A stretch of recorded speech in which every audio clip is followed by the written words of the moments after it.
Students, मैं ज्योति Saxena MS college Bikaner से। हम कल नगर निगम के बारे में आपसे डिस्कस कर रहे थे कि नगर निगम का संगठन क्या है। नगर निगम के संगठन में नगर निगम की एक परिषद होती है, जिसमें उस परिषद में कौन कौन लोग होते हैं ये हम बात कर चुके हैं।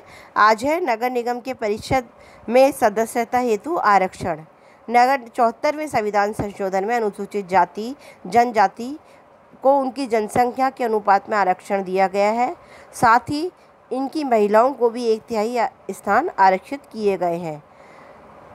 हर निर्वाचन द्वारा भरे जाने वाले स्थानों में कम से कम 1/3 स्थान महिलाओं के लिए होंगे, लेकिन बाद में आगे बढ़ के महिलाओं को 50% आरक्षण दिया गया है। विधानमंडल चाहे तो पिछड़े वर्ग को आरक्षण प्रदान कर सकते हैं।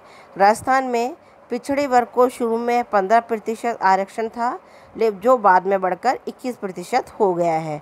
निगम में मेयर और महापौर के पद पर भी आरक्षण है। सभी आरक्षण पदों पर चक्रानुक्रम विधि को अपनाया गया है। इनके सदस्यों के लिए योग्यता: विधानमंडल के सदस्य के लिए योग्य व्यक्ति परिषद की सदस्य के लिए भी योग्य है। नगर निगम के लिए कम से कम 21 साल की आयु निर्धारित की गई है। नगर निगम का कार्यकाल 5 वर्ष पूरे भारत में निर्धारित कर दिया गया है। परिषद की पहली बैठक में यह 5 वर्ष तक बनी रहेगी। इस अवधि से पहले भी परिषद को यदि भंग किया जाता है तो उसे सुनवाई का अवसर देना जरूरी है। संविधान संशोधन से पहले परिषद को सुनवाई का अवसर नहीं था, लेकिन नए संविधान संशोधन में उसे सुनवाई का अवसर है।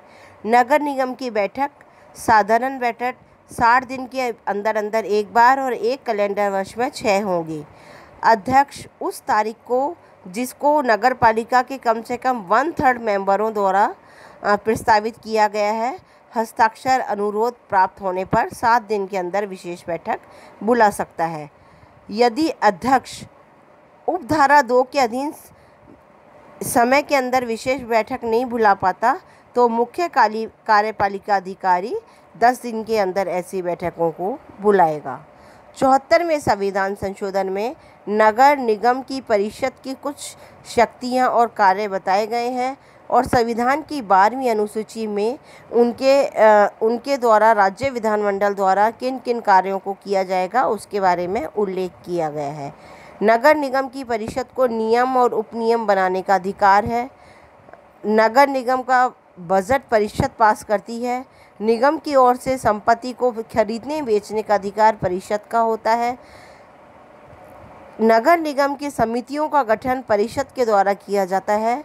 परिषद को यह अधिकार है कि वह निगम के आयुक्त से कोई भी सूचना मांग सकती है।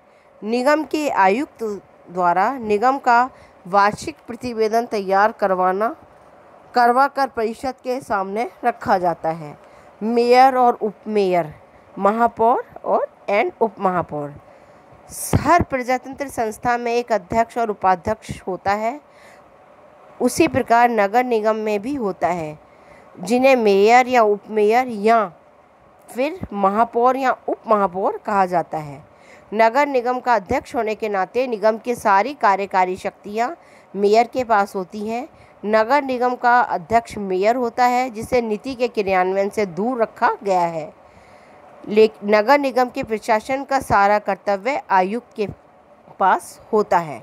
निगम के मेयर के निर्वाचन का निर्धारण राज्य विधानमंडल करता है। उत्तर प्रदेश और आंध्र प्रदेश के अलावा सभी राज्यों में इसका चुनाव अप्रत्यक्ष विधि से होता है। राजस्थान में महापौर का चुनाव 2009 से पहले अप्रत्यक्ष विधि से किया जाता था, लेकिन अब यह निर्वाचन डायरेक्ट मेथड या प्रत्यक्ष विधि से किया जा रहा है। परिषद का अध्यक्ष बहुमत दल का चुना जाता है। नगर निगम में इसे मेयर कहा जाता है। एक प्रकार से परिषद के निर्वाचित सदस्य अपने में से ही एक मेयर और एक उपमेयर को चुनते हैं।